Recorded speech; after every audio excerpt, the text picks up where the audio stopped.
사랑하는 믿음의 형제 자매 여러분, 한 주간도 주님의 은혜와 인도하심 속에 잘 지내셨습니까? 제가 사는 미국은 지난주에 한 주간은 상당히 눈이 많이 오고 날씨가 추운데, 이번 주간은 봄날 같이 날씨가 굉장히 기온이 올라가고 포근했습니다. 그래서 오늘 주말에 와서는 이제 촉촉이 비가 내립니다. 봄을 재촉하는 그런 봄비 같은 비가 내리고 있는 것 같습니다. 아무쪼 여러분들 이 한 해를 살아가면서 주 안에서 건강하고 복된 그런 믿음의 삶이 되길 진정으로 바라겠습니다.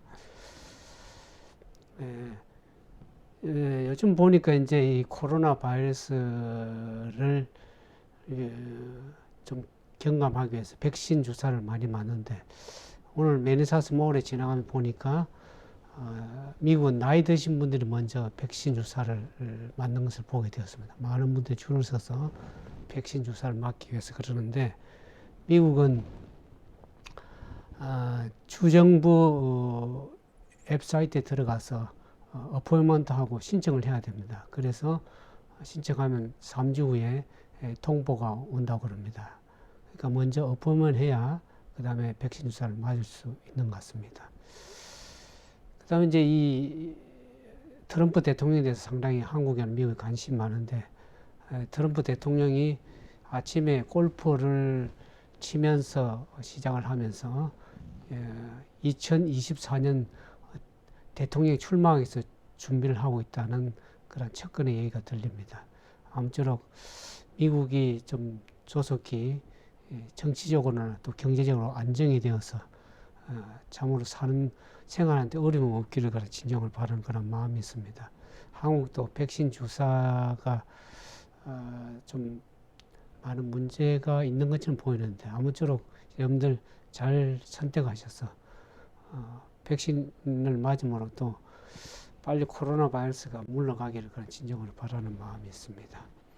그리고 지난주에 창세기 24장에 이삭과 리브가의 결혼에 대해서 좀 우리가 생각해보는 시간을 가졌습니다. 오늘 창세기 25장에 그 이삭과 리브가가 출생해서 거기에 야곱과 에서가 두 쌍둥이가 출산하는 그러한 25장의 얘기를 함께 나누기 원합니다.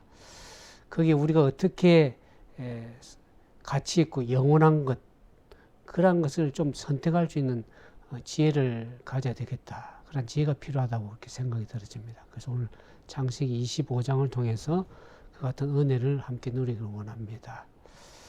이 창세기 25장의 1절부터 보면 아브라함이 후처를 취한 것으로 나옵니다. 아브라함이 사라가 죽기 전에 후처가 있었든지 아니면 사라가 죽고 난 이후에 후처가 생긴지 정확하게 성경 기록이 정확하게 알 수는 없지만, 대체적으로 우리가 이 말씀을 통해서 보면 사라가 죽은 이후에 아내 사라가 죽은 이후에 상당히 고독하고 외로웠을 것입니다. 더더군다나 이제 우리 지난 창세기 24장 보는 것처럼 이삭이 결혼함으로 말미암아서 그에게 더욱더 외로움이 더했으리라고 그렇게 생각이 됩니다. 그래서 그가 후처를 취해서 많은 자녀들을 또 출산하는 것을 보게 됩니다. 그러면서 여기 보면 아브라함의 죽음에 대해서 얘기를 나오는데, 25장 7절에 보면 아브라함의 향년이 175세라 그랬습니다. 그가 수가 높고 나이가 많아 기운이 지나니 죽어 자기 열조에게 돌아갔다 그랬습니다. 아브라함이 175세를 살고 죽음을 맞이하게 되는데, 리브가가 출산하면서 이삭과 에서를 출산할 때 그때 이삭의 나이가 60세라 그랬습니다. 40세에 이삭이 리브가가 결혼해서 20년 후에 출산하게 됐는데, 그때 아브라함의 나이가 160세였습니다. 그러니까 15년 동안 더 야곱과 에서가 출생한 이후에 15년 동안 더 손자들을 보면서 살았는데, 그것을 하기 전에 이미 창세기 25장에는 이 창세기 기록한 저자가 아브라함의 죽음에 대해서 먼저 얘기를 하고 있습니다. 그것은 아브라함의 이제 죽음을 맞이하고 새로운 세대 교체를 위해서 포커스를 거기에 두기 위해서 아브라함의 죽음에 대해서 먼저 얘기를 하지 않았나 그렇게 생각이 들어집니다. 그래서 아브라함이 죽은 후에 창세기 23장 11절에 아브라함이 죽은 후에 하나님이 그 아들 이삭에게 복을 주셨고 이삭은 부엘 라헬로의 근처에서 거하였다 그랬습니다. 이렇게 아브라함이 죽은 나서 본격적으로 이제 이삭의 생애가 기록이 그 하나님께 하신 약속의 후사에게 그 복을 대대로 아브라함이 줬던 복을 다시 이삭에게 계속해서 이어서 하나님께서 복을 주셨다고 얘기를 하고 있습니다. 그래서 이 아브라함의 죽고 나니 본격적으로 이삭의 생애가 기록될 것 같았는데 예상과는 달리 뭐냐면 이 성경의 중심에 이삭보다는 야곱에게 더 집중해서 중점적으로 얘기를 하고 있습니다. 그래서 이 다음 장 25장에 가면 이삭의 이야기가 잠깐 짧게 언급이 되고 있습니다만은 그 다음 이후에 독립된 이삭의 이야기는 없고 주로 이제 아브라함과 그 후에 아들 이삭의 아들 야곱의 이야기를 중점적으로 많이 얘기를 하고 있습니다. 그러니까 이삭은 이삭을 이어주는 다리 역할을 한다고 보겠습니다. 그래서 상대적으로 이삭의 얘기는 비중이 좀 적게 차지하고 있습니다. 오늘 이제 이 성경 본문에 보면 이삭의 가정에 대해서 얘기를 하고 있는 것을 보게 됩니다.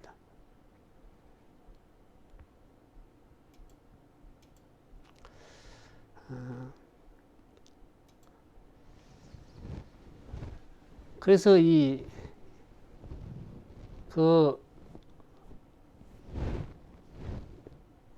창세기 25장 20절에 보면 이삭은 40세에 리브가를 취하여 아내를 삼았으니 리브가는 밧단 아람의 아람 족속 중 부두엘의 딸이었고 아람 족속 중 라반의 누이였다고 이렇게 정보를 제공하고 있습니다. 이삭이 40대 리브가를 택해서 결혼하고 그 다음에 이 리브가는 라반의 누이였다 그런데 야곱의 얘기를 전개하기 전에 이미 그 리브가의 오라버니 라반에 대해서 이렇게 정보를 제공을 하고 있습니다.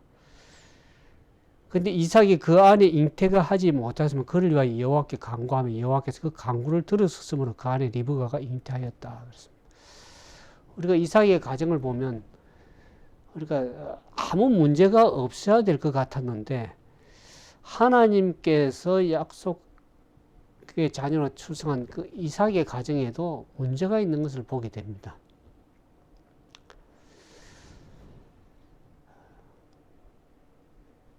우리가 이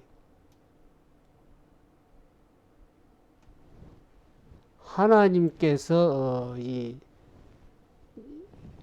그게 복을 허락하셔서 한 그런 가정에서도 이 문제가 없이 그냥 자녀를 잘 출산하면 되는데 그 가정에도 문제가 있는 것을 알게 됩니다. 자녀를 잉태하지 못하였다 그랬습니다. 그러니까 20년 동안 자녀가 없었던 것이죠. 하나님께서 아브라함과 그 자녀에게 많은 후손을 주시겠다 약속했고 그 약속이 이루어진 데는 아무런 어려움이 없다면 우리가 그냥 결혼해서 자녀를 출산하는 자연스러운이라고 생각되겠지만 하나님은 이 약속이 성취될 때마다 결정적인 역할을 하십니다.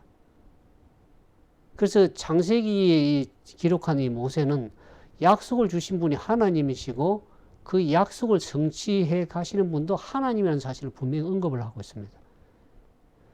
아브라함의 자손 한 사람 한 사람이 하나님의 개입하심으로 하나님의 능력으로 태어났다는 것을 강조하고 있습니다. 비록 이삭이 아브라함의 아들이고 약속의 상속자이지만은 그렇다고 해서 아무런 문제 없이 다음 상속자를 낳을 수 있는 것은 아닙니다. 거기에는 여전히 하나님의 역사하심이 필요한 것입니다. 그래서 이 부분이 중요한 것이 이삭의 강구입니다.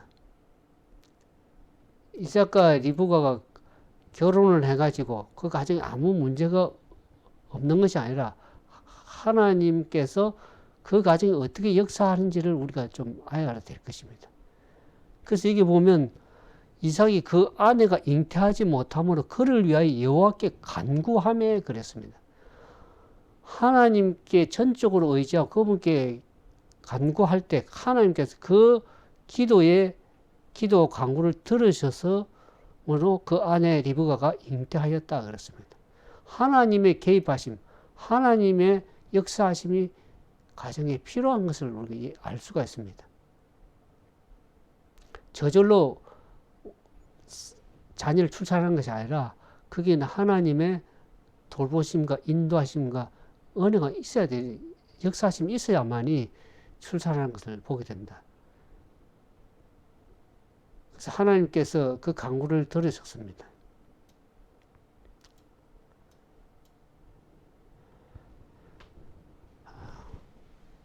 그래서 이삭이 기도함으로 인해서 결혼한 20년 만에 리브가 임신을 하게 됩니다.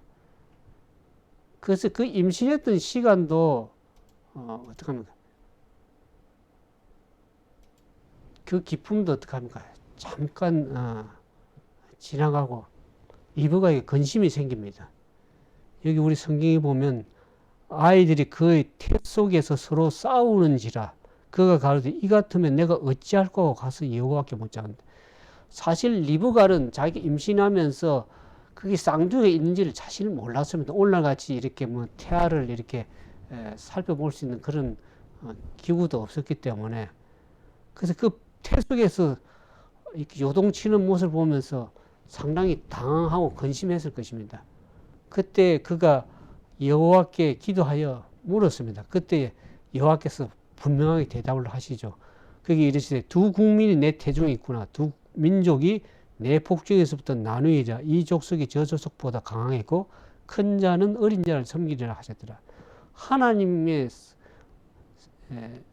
은혜와 섭리 가운데 하나님께서 리브가에게 이와 같은 태중에 있는 두 아이에 대해서 상태를 정확하게 얘기를 했습니다. 두 국민이 태중에 있다는 것을 얘기를 합니다. 근데 아이 뱃속에 있는 두 아이가 다투고 싸우는지라 그랬습니다. 출산해서도 싸우기도 버거운데 이미 태중에서부터 서로 싸우는, 그래서 리브가의 뱃속이 항상 편안할 수가 없었던 것이죠. 그래서 이 두 아이가 이미 엄마의 뱃속에서 싸우고 있다는 것은 참으로 앞으로 둘 사이에 있는 갈등과 다툼을 이미 예고하고 있는 것을 알 수가 있습니다. 우리가 창세기를 반복해서 안에서 볼 수 있는 것은 이 가족 간의 갈등입니다. 우리 성경 창세기 보는 것처럼 가인은 자신의 아우 아벨을 어떻게 합니까? 시기해서 살인을 저지르죠. 또 아브라함과 롯은 어떻습니까? 서로 재산 때문에 함께 거할 수가 없어서 분리하는 것을 보게 됩니다. 이스마엘은 어떻습니까? 이삭을 조롱하다가 결국 집에서 쫓겨나게 되었고, 야곱과 오늘날 보니 야곱과 에서는 서로 속고 속이는 그런 갈등을 겪게 되는 것을 창세기 봅니다. 뿐만 아니라 야곱이 나중에는 외삼촌 라반에게로 가게 되어서 거기서 서로 다투는 모습을 보게 됩니다. 또 왜 창세기 보면 야곱의 아들들은 어떻습니까? 동생 요셉을 노예로 갖다 파는 일을 합니다. 가족 간에 심한 갈등과 분쟁이 끊임없이 있는 것을 우리가 알게 되죠. 그 일은 단순히 성경 속의 이야기만 아닙니다. 오늘 우리 삶 속에도 그렇습니다. 우리가 가까운 가족으로부터 오는 갈등을 겪을 때가 얼마나 많습니까? 왜 우리는 가장 소중한 사람들과 오히려 더 많이 싸우는 것인가를 생각해 보게 됩니다. 가장 친밀한 부부 사이에서도 오히려 더 많은 갈등과 다툼이 있는 것을 보게 됩니다. 그래서 우리가 이런 갈등을 만날 때 우리가 어떻게 또 그리고 왜 그러한 분쟁이 일어나는지를 생각해 볼 필요가 있습니다. 흔히 우리는 상대방에 대해서 이렇게 생각합니다. 어떻게 이런 말을 할 수 있지? 또 어떻게 저렇게 행동할 수 있지? 또 어떻게 저러지? 이해할 수가 없다고 이렇게 하지만 우리가 그 사람의 입장에서 곰곰이 생각해 보면 왜 그렇게 말했는지, 왜 그렇게 행동했는지, 왜 그러는지를 이해할 수가 있는 것입니다. 그래서 우리가 좀 더 깊이 이해하면 그럴 수도 있지라는 그런 생각을 가질 수가 있는 것입니다. 우리가 숫자적으로 보면 5-3은 2라는 수치적이 있습니다. 우리가 어떤 오해도 3번 생각해 보면 이해할 수 있다는 그러한 수학적인 공식을 우리가 생각해 볼 수가 있습니다. 이러한 갈등은 가정에서만 있는 일은 아닙니다. 영적인 가족인 교회에서도 쉽게 일어나는 일입니다. 서로 협력해서 한 마음으로 하나님 나라를 위해서 수고하려고 모인 그러한 사람들이 서로 싸울 수 있다는 것입니다. 그럴 때에도 우리는 어떻게 그리고 왜 라는 것을 생각해 볼 필요가 있습니다. 우리는 먼저 어떻게 하면 좋을까를 생각합니다. 어떻게 하면 더 좋은 결과를 얻을 수 있을까 라고 우리는 끊임없이 고민합니다. 그래서 어떻게 하는 게 더 좋을까, 이렇게 해야 돼 하는 그런 관심을 우리가 갖게 되는데, 그래서 그 어떻게를 달성해서 때로는 부딪히기도 하고 다투기도 합니다. 그래서 의견 차이 때문에 서로 마음이 상하기도 합니다. 하지만 우리는 교회 안에서 뭔가를 할 때 어떻게보다는 왜를 먼저 생각해야 됩니다. 왜 이것을 하는지를 우리가 생각해야 되는 것입니다. 우리가 예를 들어서 교회에서 어떤 부서에서 행사를 우리가 준비하고 있다고 합시다. 그러면 어떻게 행사를 준비하고 어떻게 더 좋은 행사를 만들까 하는 것보다 중요한 것은 왜 우리가 이것을 하느냐 하는 것입니다. 왜 하는지를 대해서 생각하지 않고 어떻게만 생각한다면 더 중요한 것을 놓치게 되고 마는 것입니다. 그래서 우리가 하는 일에 대해서 어떻게 해야 되는 것도 중요하지만 왜 이것을 해야 되는지를 더 깊이 생각해야 될 것입니다. 예수님이 이 땅에 오셨을 때 많은 종교인들이 어떻습니까? 어떻게 율법을 지켜야 하는지에만 몰두한 나머지 왜 율법을 지켜야 하는지에 대해서는 놓치고 말았습니다. 우리 이 사실을 기억하고 우리가 하는 모든 일 가운데 어떻게를 생각하면서 동시에 왜를 함께 생각해야 되는 것입니다. 창세기는 물론 이 성경에서 계속 강조하는 것은 정말 다양한 사람들의 갈등 속에서도 그 가운데 하나님의 섭리 가운데 하나님의 뜻이 이루어진다는 것입니다. 그래서 우리는 이 사실을 기억하고 갈등 속에서도 하나님을 생각함으로 한 번 더 참을 필요가 있는 것입니다. 하나님께서 우리가 우리의 억울함을 다 알고 계시기 때문입니다. 제가 이 말씀 보면 좀 위로를 받았습니다.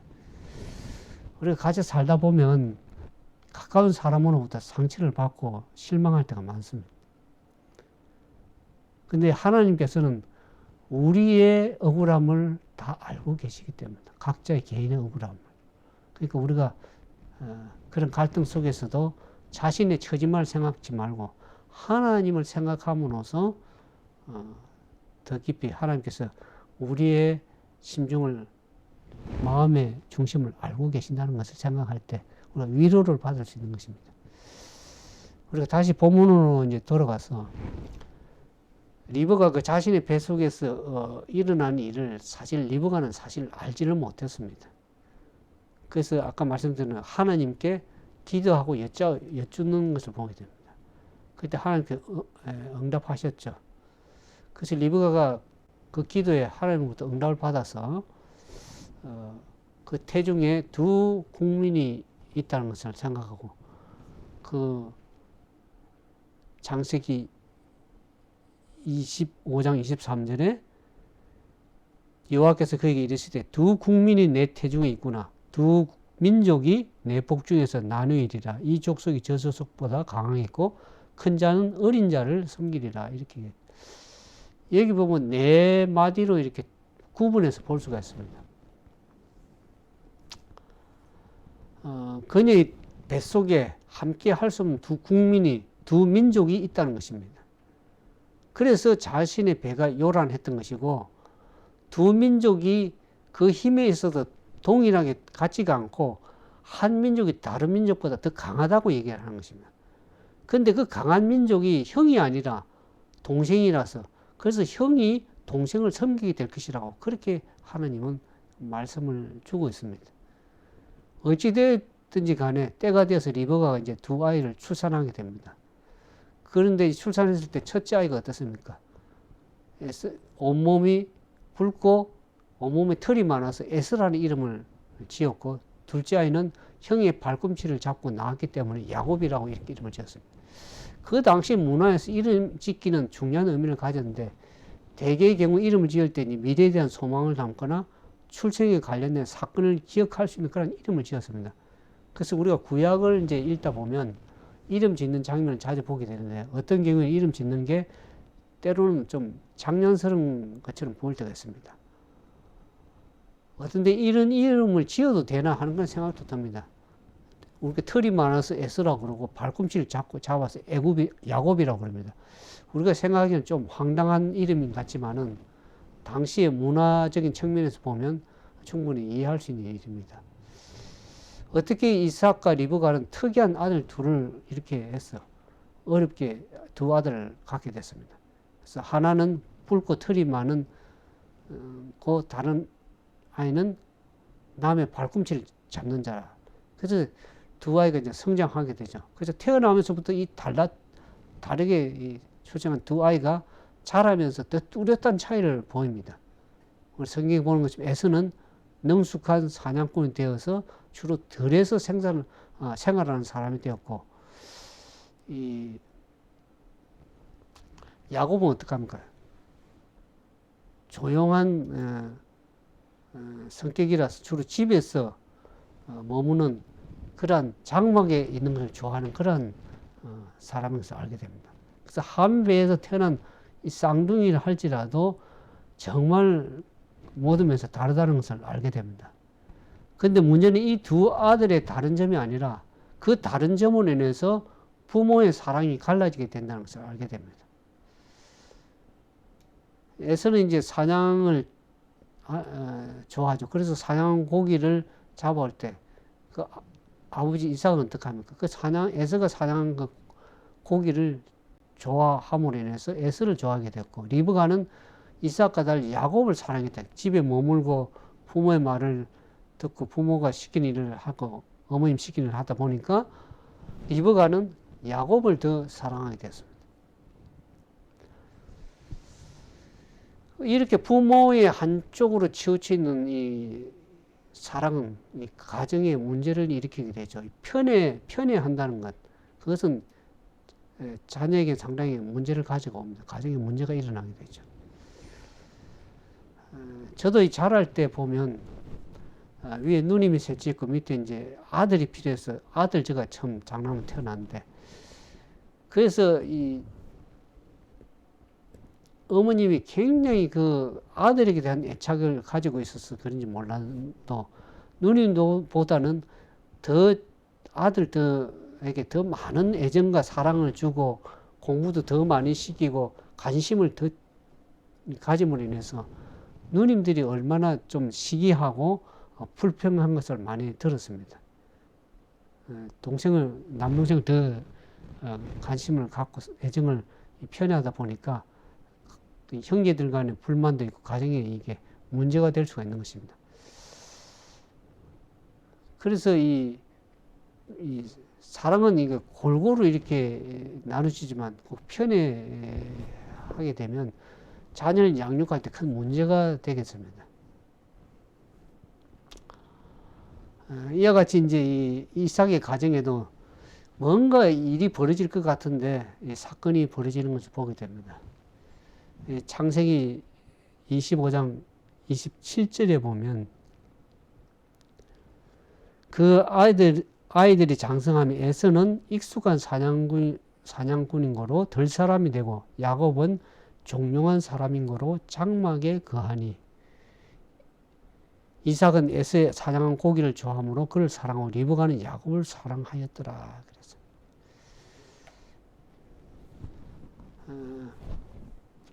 사냥을 잘 아는 능숙한 사냥꾼인 에서가 이 사냥이 실패했는지 피곤한 상태로 내 집에 돌아오는 겁니다.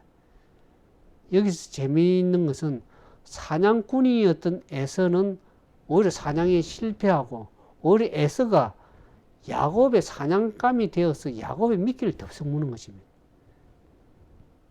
우리가 성경에 보는 것처럼 야곱이 죽을 쓰고 있었는데 에서는 그 죽을 먹기를 원했습니다. 그래서 그가 이제 사냥하고 돌아서 피곤해서 그 붉은 것을 좀 내게 먹게 하라 그랬습니다. 에서가 얼마나 배가 고팠던지 그 팥죽을 그냥 붉은 것으로 배가 너무 고프니까 눈에 보는 것이 제대로 없는 그런 상태 같습니다. 그래서 그렇게 붉은 것을 좀 먹게 해달라고 할 때 이 상황을 파악한 야곱이 어떡합니까? 형에게 말도 안 되는 거래를 요구합니다. 팥죽을 주는 대신에 장자의 명분을 달라는 것입니다. 이 요구에 대해서 에서는 맹세까지 하면서 장자의 명분을 야곱에게 팝니다. 오늘 우리가 이 본문에 보면 야곱이 어떻게 장자의 명분을 얻게 된지를 우리가 잘 알 수가 있죠. 야곱은 에서가 가지고 있는 장자의 권리를 그 가치를 알고 자신의 세속적인 형으로 하여금 그것을 포기하도록 했습니다. 그리고 에서는 그것을 경솔하고 감정적인 그러한 상태로 피곤해 지쳐서 그냥 굶주리고 있으니까 장자의 명분을 어떻게 하면 가볍고 경솔하게 여겼다고 얘기를 합니다.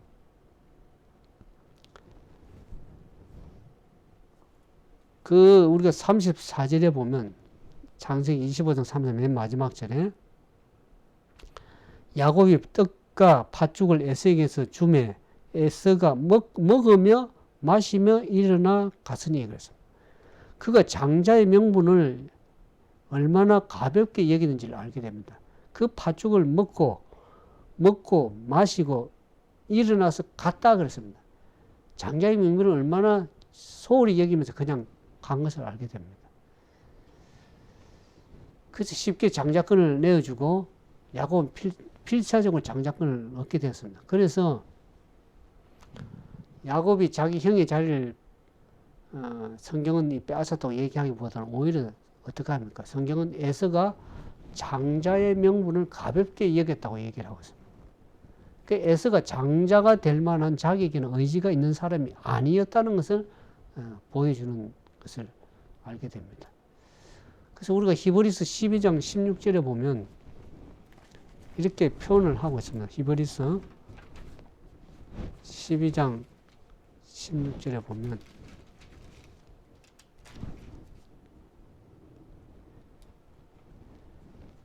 음행하는 자와 혹 한 그릇 식물을 위하여 장자의 명분을 판 에서와 같이 망령된 자가 있을까 두려워하라 그랬습니다.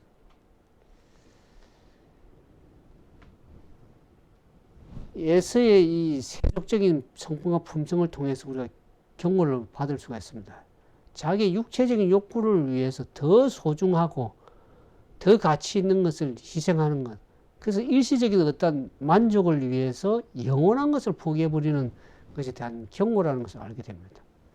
그래서 우리가 삶을 살아갈 때 우선순위가 무엇을 우선순위로 삼을 것인가, 무엇이 더 가치가 있는 것인가를 우리가 좀 생각해야 되는 것입니다. 근데 세속적인 사람은 어떠하면 자신의 욕심을 채우고 일시적인 만족을 얻기 위해서 영적이고 영원한 가치 있는 것을 기꺼이 포기하려는 것입니다. 우리가 이런 망령된 자가 되지 않도록, 정말 어리석은 자가 되지 않도록, 그런 실수를 하지 않도록 우리가 우리 자신을 살펴보고 성령께서 우리의 마음을 살펴볼 수 있도록 그렇게 날마다 말씀 앞에 자신을 겸손하게 내려놓아야 될 줄 아는 것입니다. 그렇지 않으면 우리는 우리 자신의 욕심, 우리 자신의 자아가 나를 지배해서 더 가치 있고 영원한 것보다 일시적인 자기의 욕심에 따라서 굴복하게 될 수가 있는 것입니다. 당장 얻을 수 있는 잠깐의 만족을 위해서 더 가치 있고 더 소중한 것을 희생하려고 하는 그러한 우리의 육신적인 본성이 있는 것입니다. 그래서 우리는 잠깐의 쾌락을 정말 중요한 것을 포기하지 말라는 것입니다.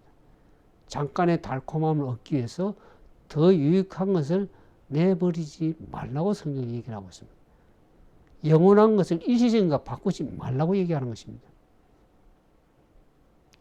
더 다른 말로 표현하면 세상적인 것과 영원한 것 사이에 어떤 것이 더 가치 있는지 제대로 분별하고 그것을 더 좋은 것을 선택하기 위해서 날마다 말씀 앞에 우리 자신을 내려놓을 줄 아는 그러한 지혜가 필요한 것입니다.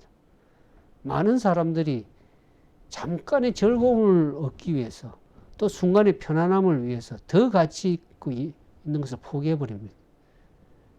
그래서 때로는 제 유혹에 넘어가기도 하고 눈에 보이는 것에 마음이 빼앗겨서 눈에 보이지 않는 진정한 가치가 있는 것을 생각하지 못하게 되는 그런 어리석음에 빠질 수가 있는 것입니다. 그래서 잘못된 선택을 하기도 하고 그게 또 뒤늦게 가서 후회하게 됩니다. 하지만 지나고 나서 후회하는 것은 아무런 도움이 되지 않습니다. 에스가 훗날 눈물을 흘리면서 후회하지만 기회는 없었습니다. 히브리서가 이렇게 얘기합니다. 히브리서 그 다음 히브리서 12장 17절에 보면 너희의 아는 바와 같이 저가 그 후에 축복을 기업으로 받으려고 눈물을 흘리며 구하되 버린 바가 되어 회개할 기회를 얻지 못하였느니라 그랬습니다. 우리는 이 경고의 말씀을 분명히 기억해야 될 것입니다. 우리 자신을 돌아보고 조심해야 될 것이 있습니다.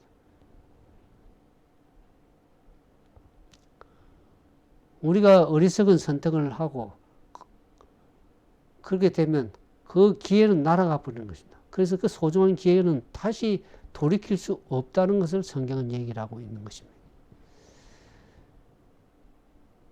그래서 우리는 이 에서와 같이 어리석은 자가 되지 말고 망령된 자가 되지 말고 진정으로 가치 있고 영원한 것이 무엇인지를 그것을 선택할 줄 아는 그런 지혜가 우리 가운데 있기를 원합니다. 그런 지혜를 얻기 위해서는 우리가 어떻게 합니까?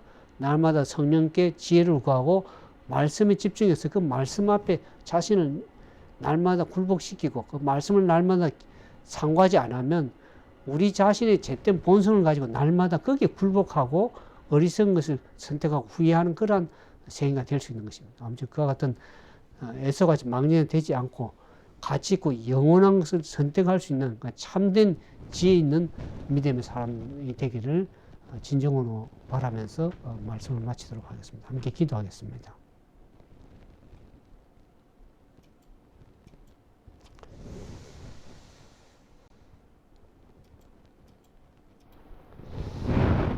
사랑과 자비가 많으신 거룩하신 아버지 하나님, 오늘 우리가 창세기 25장을 통해서 참으로 영원하고 가치 있는 것을 선택할 수 있는 지혜를 갖기를 원합니다. 때로는 우리가 말씀에 집중하지 못하고 자신의 연약하고 잿된 본성의 앞에 자아를 말씀 앞에 굴복시키지 못하고 자신의 본성대로 행함으로 얼마나 어리석은 선택을 하며 때로는 부족한 그러한 믿음의 삶을 살아가는지 알 길이 없습니다. 오늘 우리 자신을 하나님의 말씀 앞에 내려놓고 우리 자신을 다시 한번 성령의 세미한 음성을 듣고 성령께서 주시는 그 말씀에 굴복하여 영원하고 가치 있는 것을 날마다 선택해가는 참된 믿음의 사람들 되기를 원합니다.